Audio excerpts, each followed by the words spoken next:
Hello बच्चों। चलो अब करते हैं प्यार मैथमेटिक्स के साथ। तो हमारे जो फंक्शंस का पार्ट है, मैंने आपसे पहले भी कहा था कि it is very very important and it is a backbone of mathematics. अब जो हम स्टार्ट करने जा रहे हैं वो हमारा है फंक्शंस का पार्ट। देखिए, फंक्शंस को डेली लाइफ में हर जगह देख सकते हो आप। ठीक है। फंक्शन कोई ऐसा टॉपिक नहीं है जिससे आप डरते हैं। आपको डरना नहीं है। आपको वन बाय वन फंक्शंस को स्टडी करना है और अपने दिमाग में सोचना है कि हमारे आसपास कौन से फंक्शन एग्जिस्ट कर रहे हैं। इवन आपके पापा भी एक फंक्शन है, आपकी मदर भी एक फंक्शन है, आपके ब्रदर भी फंक्शंस है, आपके सिस्टर भी फंक्शंस है। Everybody who is functioning, who is in the functioning state is a function, right. Who is in the functioning state is a function, right. तो आपको ये ध्यान रखना है कि जब हम फंक्शंस को डिफाइन करें तो उसके बिल्कुल डीप में आपको जाना है, ताकि हम उन फंक्शंस को समझ सकें कि बेसिकली वो फंक्शंस हैं क्या। तो हम स्टार्ट करने जा रहे हैं। Our topic is real functions. ठीक है, रियल फंक्शंस। सबसे पहले रियल फंक्शंस को स्टार्ट करने के लिए मैं आपको एक चीज क्लियर कर दूं कि इनको रियल फंक्शंस क्यों कहा जाता है। क्योंकि जो इनकी डोमेन होती है वो क्या होती है, रियल्स होती है। रेंज भी क्या होती है, रियल्स होती है। मतलब जो डोमेन और रियल्स होंगे, these are the part of the real numbers. Domain and range are the parts of the real numbers. So these functions are called real functions. After that we will do the complex functions also. वो हमारा एक अलग topic है, अलग book है higher education में। तो फिलहाल हमारे पास क्या है, हम कर रहे हैं रियल फंक्शंस के बारे में। ठीक है। तो रियल फंक्शंस में सबसे पहली जो टाइप हम डिस्कस करेंगे वो हमारा है कांस्टेंट फंक्शन।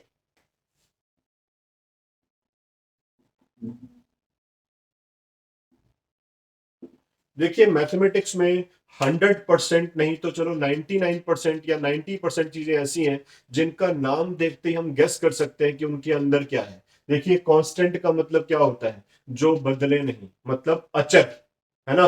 जो बदले नहीं उसको क्या बोलते हैं, अचर बोलते हैं। तो कांस्टेंट फंक्शन एक ऐसा फंक्शन है जिसकी वैल्यू कभी भी बदलती नहीं है। तो हम डिफाइन करते हैं, any function F x is equals to k for all x belonging to reals where k is any constant।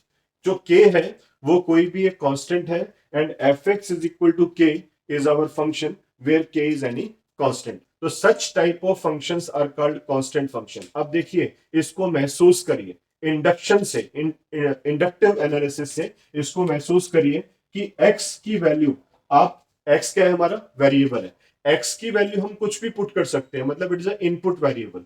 तो हमें जब x की वैल्यू पुट करेंगे तो हमें आउटपुट क्या मिलेगी, आपको k मिलेगी। तो इस बात को ध्यान में रखते हुए अगर सपोज मैं एक टैबुलर फॉर्मेशन आपको देता हूं और मैं अपनी मर्जी से कोई भी वैल्यूज पुट करता हूं, x और यहां पर y, बेसिकली हमारा फंक्शन क्या है, y इज इक्वल टू के। सिंपल सी बात है, जब हम किसी फंक्शन को डिफाइन करते हैं तो कैसे करते हैं, y is equal to f x से करते हैं। तो इसलिए मैं y is equal to k write कर देता हूं। अब जब y is equal to k write करेंगे तो देखिए इनपुट वेरिएबल हमारा क्या है, x है। अब यहां तो भैया x है ही नहीं, it is independent of the x. X पे तो डिपेंड ही नहीं कर रहा, इनपुट पे का तो मतलब ही नहीं। आप इनपुट कुछ भी देते रहो, है ना।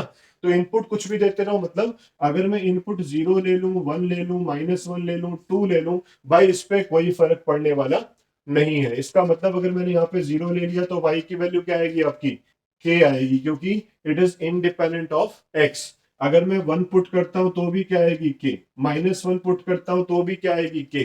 2 पुट करता हूं तब भी क्या आएगी, k। इसका मतलब आउटपुट कैसी है भाई, आउटपुट इज कांस्टेंट। अगर आउटपुट कांस्टेंट होगी तो वो फंक्शन कैसा होगा, वो हमारा होता है कांस्टेंट फंक्शन, है ना, अचर, जिसकी वैल्यू बदलती नहीं है। अब आप देखिए, बड़ी अच्छी बात है। देखिए आजकल क्या होता है, कुछ बच्चे इस प्रकार के हैं, कुछ स्टूडेंट्स इस प्रकार के हैं, उनके पेरेंट्स उनसे कुछ भी कहते रहे, है ना, पर हम नहीं सुधरेंगे, हम नहीं सुधरेंगे। तो वो जो है वो कांस्टेंट फंक्शन है। तो देखिए हमारे आसपास कितने सारे कांस्टेंट फंक्शन है। इवन 80% से ज्यादा कांस्टेंट फंक्शन ही घूम रहे हैं। मतलब जिनको आप कुछ पॉजिटिव सिखाना चाहते हो तो भी कुछ नहीं सीखना, अगर नेगेटिव तो वो है ही, इसलिए उनको कुछ भी नहीं सीखना है ना, वो कांस्टेंट है, बरकरार है, उनको कभी भी अपने अंदर इंप्रूवमेंट नहीं लानी। तो इसका मतलब वो सारे के सारे कैसे हैं, कांस्टेंट फंक्शन है, जो अपने अंदर किसी भी टाइप की कोई इंप्रूवमेंट नहीं चाहता, है ना, वो नहीं चाहता जीवन में कुछ भी सुधरे। तो इस प्रकार के जितने भी लोग हैं वो सारे हमारे क्या है, कांस्टेंट फंक्शन है, तो वो भी हमारे काम के हैं। तो मैथमेटिशियंस के लिए वो भी बड़े ही काम की चीज है, उनको भी संभाल के रखना है। तो इसलिए कांस्टेंट फंक्शन आपको क्लियर हो गया होगा, मुझे ज्यादा बताने की जरूरत नहीं है। तो अगर सपोज मेरे पास ये y एक्सिस है, ये x एक्सिस है, और अगर हम यहाँ पर इसकी इनपुट ले लेते हैं -1 -2 -3, देखिए ग्राफिकल जो आपकी रिप्रेजेंटेशन है ये बहुत इंपॉर्टेंट है। जब तक ग्राफिकल रिप्रेजेंटेशन स्ट्रांग नहीं होगा तो हम मैथमेटिक्स में जो हमारी ग्राफिक्स होती हैं, जो हमारे पिक्चर्स होते हैं, पिक्टोरियल डायग्राम्स होते हैं, डायग्रामेटिक रिप्रेजेंटेशंस होती हैं, उनको अच्छे से एनालाइज करना हमारे लिए बहुत ज्यादा टिपिकल जॉब है। इसलिए कोशिश करनी चाहिए हर चीज को ग्राफिकल वे में रिप्रेजेंट किया जाए। अब देखिए 0 पर हमारी आउटपुट क्या है, के है। सपोज मैंने इसको नाम दे दिया के, ये 2k, ये 3k एंड सो ऑन, ठीक है, क्योंकि हम के की फॉर्म में काम कर रहे हैं। तो output is k, this is y axis, this is x axis.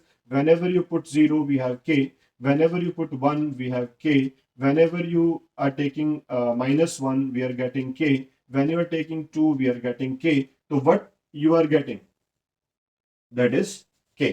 इसका मतलब जो कांस्टेंट फंक्शन होता है उसका ग्राफ हमेशा क्या होता है, it is always parallel to x axis, graph is always parallel to x axis. तो आपको ध्यान रखना है कि ये हमारा क्या है, आउटपुट है। तो के हमारा आउटपुट है, और इनपुट क्या दिया आपने, इनपुट यहां पर एक्स टाइप के जितने भी नंबर्स हैं वो सारे किस में आएंगे, आपके इनपुट वेरिएबल्स में आएंगे। तो इसका मतलब इसकी डोमेन हुई ऑल रियल्स, डोमेन क्या हुई, ऑल रियल्स, और रेंज क्या हो गई, जो डोमेन के साथ एसोसिएटेड है, that is only one number के।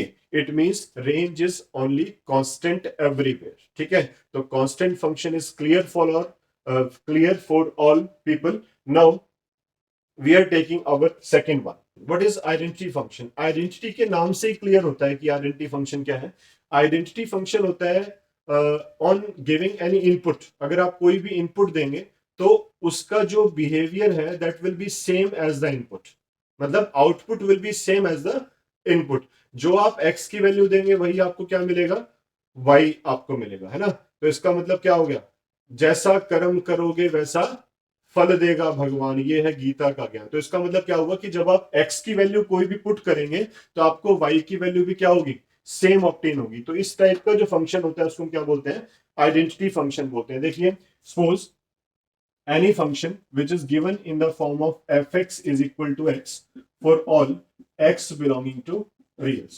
तो हम यहां पर क्या देख रहे हैं कि अगर हम कोई भी रियल नंबर इसमें पुट करेंगे तो आपको जो वैल्यू ऑब्टेन होगी, मतलब जो आपको आउटपुट मिलेगी, वो भी हमेशा क्या होगा, एक रियल नंबर होगा, और वो सेम नंबर होगा, है ना, जैसा यहां पर रखूंगा वैसा यहां पर मिलेगा, ठीक है। तो उसके लिए क्या है, अगर सपोज इसी में भी हम बात करते हैं और इसकी भी टेबुलेशन फॉर्म जनरेट करते हैं, तो उसमें देखिए x ये हो गया आपका, fx ये हो गया, मैंने x की वैल्यू 1 पुट की 1 मिलेगा, 0 पुट की 0 मिलेगा, -1 पुट किया -1 मिलेगा। तो जो आप x की वैल्यू सब्स्टिट्यूट करेंगे वही आपको यहाँ पर आउटपुट मिलेगी। तो इस टाइप का अगर कहीं क्राइटेरिया आता है तो फिर वो कैसा फंक्शन है, हमारा आइडेंटिटी फंक्शन है। तो देखते हैं एक बार इसकी जो ग्राफिकल एनालिसिस है वो क्या कहती है। जैसे मान लीजिए हमारे पास ये ओरिजिन है 1 2, I am taking just 2 points 1 and 2, here it is -1 and -2।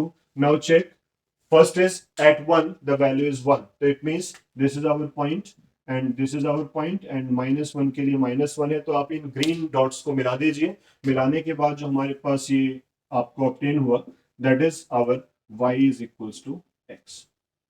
तो आपने क्या देखा, अगर मैं x की वैल्यू पुट करूंगा तो y की वैल्यू भी क्या आएगी, सेम आएगी। तो इस टाइप की क्राइटेरिया कहीं पर हमें दिखाई देता है तो वो कैसा है, आइडेंटिटी फंक्शन। अब इसमें एक बात देखिए आप, ये जो एंगल है इसको हम नोट करते हैं, ये जो एंगल है आपका ये 45 डिग्री होता है। देखिए मैं आपको वैसे ही बता रहा हूं क्योंकि जब ज्योमेट्रिकल रिप्रेजेंटेशन की बात आती है तो हमें सब कुछ पता होना चाहिए ग्राफ के बारे में, कि वो ग्राफ किन किन चीजों को इवेल्युएट कर रहा है, किन किन चीजों के रिजल्ट आप एनालाइज कर पा रहे हैं, ठीक है। तो first is what is a domain, हम इस ग्राफ से देख सकते हैं what is the domain of this function? Domain is all reals, because जब आप x की वैल्यू पुट कर रहे हैं तो ये ग्राफ तब तक चलता रहेगा जब तक आप x की वैल्यू लेंगे, तो x की जो वैल्यूज होती हैं वो डोमेन होती है। और रेंज क्या है इसकी? रेंज जैसे जैसे आप x पुट करेंगे 1 पे 1, 2 पे 2, 3 पे 3, 4 पे 4, 1.2 पे 1.2, यानी कि जो x की वैल्यू पुट करेंगे वही हमें क्या ऑब्टेन होगा? y ऑब्टेन होगा। इसका मतलब रेंज भी क्या है? ऑल रियल्स, है ना। और जो एंगल ऑफ इंक्लिनेशन है, एंगल ऑफ इंक्लिनेशन, वो कितना होता है? 45 डिग्री होता है। जो ये आइडेंटिटी फंक्शन होता है, it makes an angle of 45 degree with the x axis. और अगर ऐसा है तो स्लोप क्या होता है? देखिए स्लोप भी हमने पढ़ा हुआ है 11th क्लास में, नहीं पढ़ा तो हम बता देते हैं आपको। Tangent of the angle made by the line, tangent of the angle made by the line, मतलब ये जो एंगल है, ये लाइन कितने का एंगल फॉर्म कर रही है विद द एक्स एक्सिस, ठीक है। वो आपको देखना है, 45 का एंगल है, उसका टेन थीटा ले लो, मतलब टेंजेंट ऑफ 45। तो जो वैल्यू आपको ऑब्टेन होती है वो क्या होता है? हमारा स्लोप होता है 1। तो अगर किसी भी लाइन का स्लोप 1 होता है तो इसका मतलब ये होता है कि अगर हम उसको इनपुट x देंगे तो उसका आउटपुट बिहेवियर भी क्या होगा? x ही होगा। मतलब जैसी इनपुट होगी वैसा ही क्या होगा? आउटपुट होगा, ठीक है। अब ये चीज हमें कहां देखने को मिलती है? देखिए डेली लाइफ में ये चीज कहां देखने को मिल रही है? ये चीज वहां देखने को मिल रही है जैसा कि मान लीजिए आपका कोई क्लास टीचर है ना, और हमने क्या किया? एक एक्टिविटी परफॉर्म की। अब जब मैंने एक्टिविटी परफॉर्म की क्लास के अंदर, तो जो मैंने यहां पर लिखता गया ना बोर्ड पे, स्टूडेंट भी अपनी कॉपी के अंदर लिखता चला गया, है ना। फिर मैंने लिखा, फिर स्टूडेंट ने लिखा, फिर मैंने लिखा, फिर स्टूडेंट ने लिखा। तो इसका मतलब क्या है कि जो इनपुट मैं दे रहा हूं बच्चों को, वही स्टूडेंट क्या कर रहे हैं? नोटबुक में नोट कर रहा है। या जो मैं एक्टिविटी उनको करा रहा हूं वही सेम एक्टिविटी वो कर रहे हैं। तो उस समय जो हमारा एटमोस्फियर है वहां का, वो कैसा है? It behaves like the identity function, है ना। जो इनपुट वेरिएबल है उस समय उस एक्टिविटी के अंदर, वही क्या है? आउटपुट वेरिएबल है। तो ऐसी सिचुएशन जब क्रिएट होती है तो उसको हम बोलते हैं identity function. On giving the input x we are getting the output x। इस सिचुएशन में हमारे पास क्या आता है? आइडेंटिटी फंक्शन आता है। तो मेरे हिसाब से आपको आइडेंटिटी फंक्शन भी क्लियर हुआ। इसके बाद हम बात करेंगे what is modulus function. Modulus function is nothing but it is fx is equals to mod of x, and its output will be x if x is greater than equals to 0, minus x if x is less than 0. Greatest fx is equal to mod x is x whenever x is greater than or equals to 0. When x is less than 0, its value is minus x. तो इसका मतलब क्या हुआ? अगर हम x की कोई भी पॉजिटिव वैल्यू लेंगे तो इसकी वैल्यू पॉजिटिव आएगी ही आएगी, बट अगर आप x नेगेटिव लेते हैं तब भी इसकी वैल्यू कैसी आएगी? पॉजिटिव। वाई? बिकॉज देखिए ध्यान से समझेंगे इस बात को, अगर x नेगेटिव है तब इस फंक्शन की आउटपुट माइनस एक्स है। मतलब अगर x -2 है तो मैं x के प्लेस पे यहां क्या लिखूंगा? -2 लिखूंगा, और माइनस ऑफ -2 क्या बन जाएगा बच्चों? +2, है ना। तो इसका मतलब क्या हुआ? जब आप नेगेटिव इनपुट देंगे तो आपको क्या मिलेगा? पॉजिटिव आउटपुट मिलेगी। सिंपल सी बात है। तो इसका मतलब ये फंक्शन कैसा है? हमारा मॉडुलस फंक्शन है। तो देखते हैं हम एक बार। जैसे मान लीजिए मेरे पास एक टेबल है और मैं इसको टेबुलर फॉर्म में रिप्रेजेंट करना चाह रहा हूं। तो suppose we have x and here we are taking y। If x is 0, -1, -2, 1, 2, and whenever you put 0 we have 0 because equals to 0 पर वैल्यू 0 है। and whenever you use -1 तो minus of -1 becomes positive, -2 is negative, -2 यहां put करेंगे तो 2, 1 put करेंगे तो 1, 2 put करेंगे तो 2, राइट। तो आपको मेन चीज ये देखनी है, अगर हम पॉजिटिव नंबर लेंगे तो आप यहां सब्सटीट्यूट करेंगे, नेगेटिव नंबर लेंगे तो आप यहां सब्सटीट्यूट करेंगे, नेगेटिव नेगेटिव बिकम्स पॉजिटिव, है ना। तो इस टाइप की अगर कंडीशन आती है तो उसको क्या बोलते हैं? मॉडुलस फंक्शन बोलते हैं। देखिए ग्राफिकल रिप्रेजेंटेशन देखते हैं इसकी। तो ग्राफिकल रिप्रेजेंटेशन में आप ध्यान से ऑब्जर्व करें, ज्यादा हम पॉइंट्स नहीं लेंगे क्योंकि हमने बस अपने कॉन्सेप्ट को क्लियर करना है। 1, 2, -1, -2।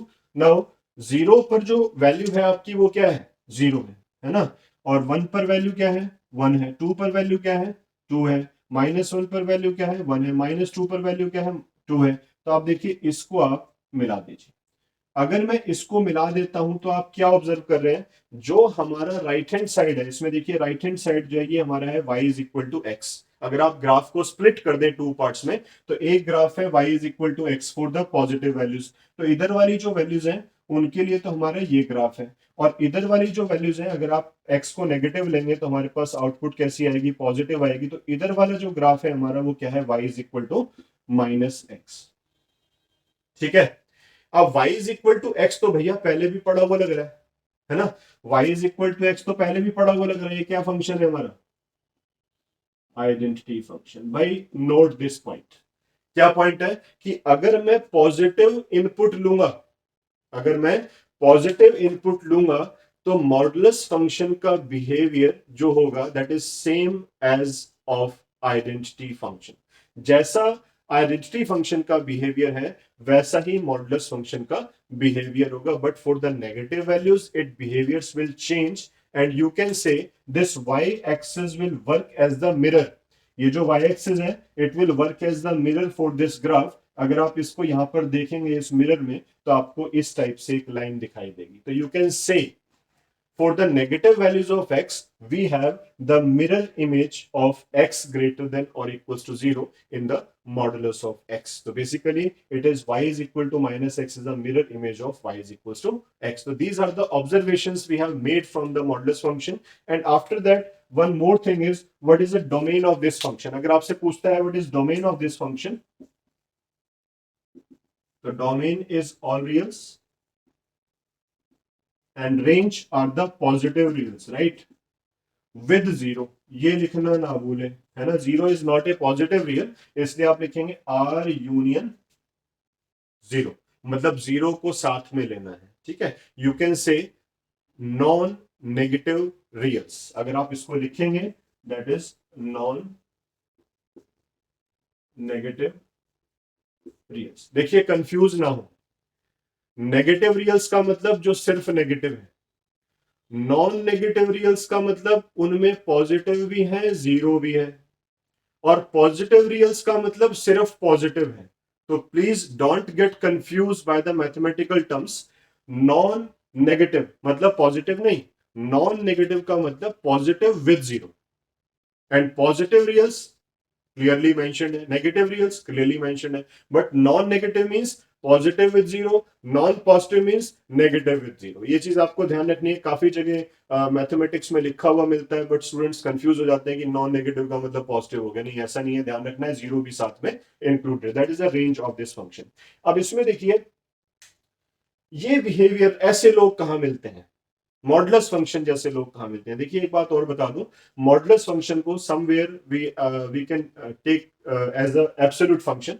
एब्सोल्यूट फंक्शन भी लिखा हुआ मिलेगा आपको, कहीं कहीं पर मॉडुलस फंक्शन का नाम मैग्नीट्यूड फंक्शन भी आपको मिलेगा, मैग्नीट्यूड फंक्शन, राइट। तो magnitude, modulus and absolute functions are the same thing. अब बात आती है इस प्रकार के लोग हमें कहां मिलते हैं। इस प्रकार के लोग सिर्फ 1% और 2% के अंदर आते हैं। उसमें क्या है, आपने उसको पॉजिटिव बोला या आपने उसको नेगेटिव बोला, है ना, उसका एटीट्यूड हमेशा कैसा रहेगा, पॉजिटिव रहेगा, है ना। तो वो नेगेटिव के अंदर भी क्या ढूंढेगा, पॉजिटिव ढूंढेगा। अब नेगेटिव के अंदर भी पॉजिटिव ढूंढेगा तो इसका मतलब क्या होगा, वो एक दिन पॉजिटिव ही हो जाएगा, that will becomes the modulus function. अगर कोई इसको नेगेटिव बोलेगा तो भी आउटपुट पॉजिटिव आएगी, पॉजिटिव बोलेगा तो भी आउटपुट पॉजिटिव आएगी। तो हमें इस टाइप का इंसान बनने की जरूरत है, like modulus function, right. It is our fourth function, signum function. What is signum function? देखिए सिग्नम फंक्शन की जो डेफिनेशन है वो ये है, any function which is given in this format mod x upon x when x is not equals to 0 and its value is 0 if x is equal to 0. This function has the output mod x upon x when x is not equals to 0, means the value of x is either negative or positive, but when x is 0 its value will be 0। इस type का अगर कोई function है तो उसको हम क्या बोलते हैं, सिग्नम फंक्शन बोलते हैं। क्या बोलते हैं, सिग्नम फंक्शन बोलते हैं। अब एक काम करते हैं, इसकी आउटपुट डिसाइड करते हैं। देखिए अगर सपोज हम एक टैबुलेशन फॉर्म भी यहाँ पे जनरेट कर रहे हैं इसके लिए, ताकि आपको आउटपुट लेने में कोई प्रॉब्लम ना हो। मान लेता हूं ये x है मेरे पास, ये fx है, मैं सोचता हूं x की वैल्यू 0, तो ज्यादा प्रॉब्लम नहीं है। 0 के लिए तो मुझे आउटपुट दे रखी है, 0 है इसलिए ज्यादा नहीं सोचना मुझे। बट अगर मैं x की वैल्यू देखिए इसमें 1.5 रख देता हूँ, सपोज चेक कीजिए 1.5, तो 1.5 modulus dividing by 1.5 that becomes 1। अगर मैं आपका यहाँ पे 5 लिख देता हूँ तो 5 पुट करने पर भी वैल्यू कैसी आ रही है, 1 आ रही है। तो इसका मतलब आउटपुट जो आ रही है वो क्या है, 1 है, फिक्स आउटपुट है। और अगर मैं नेगेटिव साइड में चलता हूं, मान लो मैंने -1 लिखा, क्योंकि x is not equal to 0 मतलब इट मे बी नेगेटिव। अगर आप -1 यहाँ लिखेंगे तो -1 का मॉडुलस क्या बन जाएगा, पॉजिटिव बन जाएगा, और नीचे क्या आएगा आपका -1 आएगा, तो 1/-1 बिकम्स नेगेटिव नंबर, तो ये आपका हो गया -1। अगर मैं यहाँ पे लिखता हूँ -3, तो -3 मॉडुलस बिकम्स 3, और नीचे क्या है -3 है, वैल्यू क्या हो जाएगी आपकी -1 हो जाएगी। तो इसका मतलब क्या हुआ, f(x) की वैल्यू आपकी क्या आ गई, -1 आ गई। तो क्या ऑब्जर्व कर रहे हैं हम यहाँ से, हम ये देख रहे हैं कि अगर हम जीरो के राइट साइड में जाएंगे तो वैल्यू हमेशा क्या आ रही है, 1 आ रही है, और अगर हम लेफ्ट साइड में जाएंगे तो वैल्यू हमेशा क्या आ रही है, -1 आ रही है, और जीरो पर वैल्यू क्या है, 0 है। तो मैं अब इसको प्रॉपरली आपको डिफाइन करता हूँ, it's output will B 1 if x is greater than 0, its output will be 0 if x is 0, if its output is -1 if x is less than 0. So this is our final definition of the greatest integer function. Its value is 1 if x is greater than 0, its value is -1 whenever x is less than 0, and it is 0 when x is 0. अब देखते हैं एक बार इसका graphical view क्या कहता है हमें। Suppose हमारे पास ये x एक्सिस है, ये y एक्सिस है, और ये हमारे पास वही हम 2 और 3 पॉइंट्स ले लेते हैं अपनी बात को स्पष्टता से बताने के लिए, 1 2, and this is 1 2, there is no need of 2 -1 2, just we have to explain it. First is on the value 0 is 0, 1.5 per value is 1.5 is here, so its value is 1, and at 5 is so far मैं 3 ले लेता हूँ, 3 पर भी value क्या आएगी आपकी, 1 आएगी, एंड दिस इज 0 पर हमें नहीं पता क्या वैल्यू है। देखिए 0 पर आपको पता ही नहीं है क्या वैल्यू है, तो आप क्या करेंगे, यहाँ पे एक एम्प्टी सर्कल लिखेंगे। ये बहुत ही लॉजिकल सी बात है, ये आपको काफी सारे ग्राफ में देखने को मिलेगी। तो आपको ध्यान रखना है, अगर कहीं पर मैंने एम्प्टी सर्कल यूज किया, इसका मतलब होता है पॉइंट ऑफ एक्सक्लूजन, मतलब इस पॉइंट को छोड़कर, और कहीं मैंने डार्क सर्कल यूज किया तो इसका मतलब होता है point of inclusion, point of exclusion, point of inclusion. तो यहाँ पर ये जो है 0 पर वैल्यू 0 है तो it is a point of inclusion, but 0 पर वैल्यू 1 नहीं है इसलिए एक्सक्लूजन, 0 पर वैल्यू -1 भी नहीं है तो ये भी क्या है, हमारा एक्सक्लूजन है। बट -1 पर वैल्यू -1 है, -2 पर -1 है, -3 पर -1 है, तो ग्राफ कैसा बनेगा, ये लाइन और ये लाइन। अब यहां पर ऑब्जर्व कीजिए कि अगर x पॉजिटिव है तो it's value is output is always 1, if x is negative it's output is -1, ठीक है। और 0 पर वैल्यू क्या है, हमारे पास 0 है। तो इस टाइप की कंडीशंस अगर आपको कहीं पर मिलती हैं तो उस फंक्शन को हम क्या बोलते हैं, सिग्नम फंक्शन बोलते हैं। क्या बोलते हैं, सिग्नम फंक्शन बोलते हैं, ठीक है। और इसकी आउटपुट मैंने आपको डिफाइन कर दिया। अब देखिए इसकी डोमेन क्या होगी, अब इसकी डोमेन होगी all reals, again because this function is defined for each value of x, x चाहे कुछ भी ले लो, इसकी वैल्यू हमेशा क्या आती है, डिफाइंड आती है। और अब रेंज क्या होगी आपकी, range has only 3 outputs, 1 0 and -1, और you can take -1 0 1, we are representing in the form of set, and set में आपको पता है हम ऑर्डर पे डिपेंड नहीं करते, आगे पीछे लिख सकते हैं। तो -1 0 1 भी लिख सकते हो आप, 1 0 -1 भी लिख सकते हो, ये आपके ऊपर डिपेंड करता है। तो ये हमारा क्या है, सिग्नम फंक्शन है। सिग्नम फंक्शन का बिहेवियर क्या है, अगर हम x को पॉजिटिव इनपुट देंगे तो आपको आउटपुट हमेशा 1 मिलेगा, 1 मतलब 100%, क्या मिलेगा, 100%। और अगर x की वैल्यू आपको नेगेटिव साइड में जाना है, अगर x की वैल्यू आप नेगेटिव लेंगे इनपुट, तो फिर हमारे पास क्या होगा, आउटपुट विल बी -100%। या तो इंसान बिल्कुल ही नीचे चला जाएगा, नेगेटिव उसमें चला जाएगा, या फिर कहां चला जाएगा, बिल्कुल पॉजिटिव में चला जाएगा। तो 0 जो है हमारा वो न्यूट्रल पॉइंट है ना। 0 हमारी कैसी अवस्था है, न्यूट्रल पॉइंट है। आप लेफ्ट में जाएं या राइट में जाएं, मतलब इनपुट हमें लेफ्ट से मिले या राइट से मिले, 0 पर कोई इंपैक्ट नहीं है ना। 0 इज द न्यूट्रल वन। तो न्यूट्रल होना जरूरी है, ऐसा नहीं है कि पॉजिटिव लोग मिले तो हम ऐसे हो जाएं, नेगेटिव लोग मिले तो हम ऐसे हो जाएं, है ना। कुछ अपना बिहेवियर भी होना चाहिए। तो neutral, you should be neutral. तो this is our function, signum function. that is also associated with our last one that is modulus function. तो मॉडुलस फंक्शन के साथ रिलेटेड है ये पार्ट भी, because here we are using the modulus function upon x. whenever we discuss about the continuity and discontinuity of the functions, फिर हम इसके बारे में फिर से आपको कुछ बातें बताएंगे जो कि अभी हमने छुपा कर रखी हुई हैं आपसे, वो भी आपके साथ डिस्कस होंगी. और वैसे आप इसमें एक चीज और भी ऑब्जर्व कर सकते हैं, मैं आपको एक फंक्शन और डिफाइन करता हूं इसके साथ ही, क्योंकि उसके साथ मैं आपको एक और इंफॉर्मेशन देना चाहता हूं. एक फंक्शन और होता है हमारे पास, इसका नाम होता है रेसिप्रोकल फंक्शन. कैसा फंक्शन है? Reciprocal function. That is our fifth one. ठीक है, f x is equal to 1/x. इसमें क्या है, जब आप इनपुट देंगे तो उसका उल्टा हो जाएगा, है ना. x इनपुट दी, उसका उल्टा हो जाएगा, इनवर्स. लाइक 5 इनपुट दी तो 1/5 हो गया, 100 इनपुट दी तो 1/100 हो गया. तो ऐसी सिचुएशन जब आती है तो उसको हम बोलते हैं reciprocal function. You can say that is inverse of the function. तो one inverse of the identity function, not inverse of the function. Identity function is fx is equal to x. x का reciprocal, तो क्या बन गया वो?